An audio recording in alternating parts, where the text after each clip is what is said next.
Hi friends, welcome to தியா சமையல். இன்றைக்கி என்ன சமைக்க போகிறோன்னா, ரொம்ப ஹெல்த்தியாக அதே சமயத்தில் ரொம்ப டேஸ்ட்டான கேரட்டை வச்சு ஒரு சட்னி தான் பண்ண போகிறோம். காய்கறிகளை சாப்பிட மாட்டேன்னு அடம் பிடிக்கிறவங்களுக்கு இந்த மாதிரி காய்கறிகளை வச்சு ஒரு சட்னியாக செஞ்சு இட்லி தோசையோடு வச்சு கொடுத்தோன்னா ஈஸியாக சாப்பிட வச்சிடலாம். வாங்க எப்படி செய்கிறதுன்னு பார்க்கலாம். அதுக்கு முன்னாடி இப்போ தான் ஃபர்ஸ்ட் டைம் என் சேனலை பார்க்குறீங்கன்னா என் சேனலை சப்ஸ்கிரைப் பண்ணிவிட்டு பக்கத்தில் இருக்க பெல் ஐக்கானை கிளிக் பண்ணிவிட்டு வாங்க. ஒரு பேன் எடுத்துக்கோங்க. பேன் நல்லா சூடான பிறகு 1 டேபிள் ஸ்பூன் எண்ணெய் சேர்த்துக்கோங்க. எண்ணெய் சேர்த்து நல்லா சூடான பிறகு 1 டேபிள் ஸ்பூன் உளுந்து சேர்த்துக்கோங்க. 1 டேபிள் ஸ்பூன் கடலைப்பருப்பு சேர்த்துக்கோங்க. 1/4 ஸ்பூன் சீரகம் சேர்த்துக்கோங்க. கடலைப்பருப்பு உளுந்தும் சேர்ந்து நல்லா வறுங்க. லைட்டாக அதோடைய கலர் சேஞ்ச் ஆகிற அளவுக்கு வறுத்து விடணும்.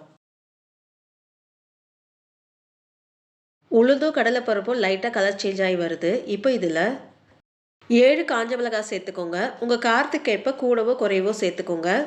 காஞ்ச மிளகாய் சேர்த்து நல்லா வறுத்து விட்டுக்கோங்க.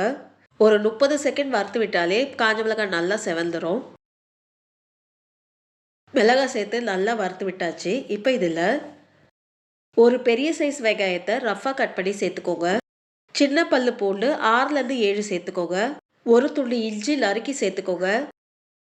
கொஞ்சம் கருவேப்பிலை சேர்த்துக்கோங்க. எல்லாத்தையும் சேர்த்து நல்லா வதக்கிக்கோங்க. வெங்காயம் நம்மளுக்கு கண்ணாடி மாதிரி மாற தெரியுங்களா, அந்த அளவுக்கு வதக்கி விட்டால் போதும். வெங்காயம் நல்லா டிரான்ஸ்பரண்ட்டாக மாறுற அளவுக்கு வதக்கி விட்டாச்சு. இப்போ இதில் ஒரு பெரிய கேரட்டை தோல் சீவி நல்லா கட் பண்ணி சேர்த்துக்கோங்க.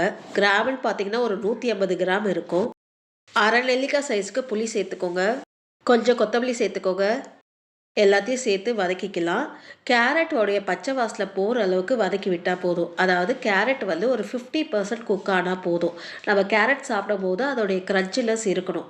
அப்போ தான் கேரட் சட்னியோடைய ஃப்ளேவர் அதோடைய டேஸ்ட் எல்லாம் ரொம்ப நல்லாயிருக்கும். அதனால் கேரட்டோடைய பச்சை வாசனை போகிற அளவுக்கு வதக்கி விட்டால் போதும்.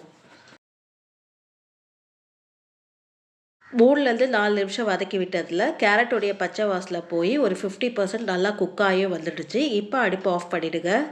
இப்போ இதை நல்லா ஆற விடலாம். நல்லா ஆறிடுச்சு. இப்போ இதை ஒரு மிக்ஸி ஜாருக்கு மாற்றிக்கலாம்.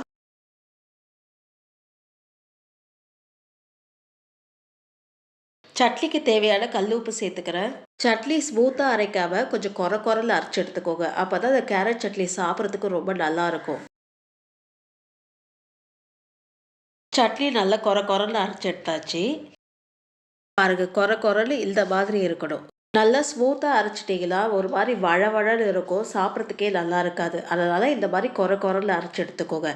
இப்போ இதை ஒரு பவுலுக்கு மாற்றிக்கலாம். இப்போ கேரட் சட்னிக்கு ஒரு தாளிப்பு போட்டுடலாம். கடுகு, உளுந்த பருப்பு, கருவேப்பிலை போட்டு தாளித்து கொட்டிடுங்க.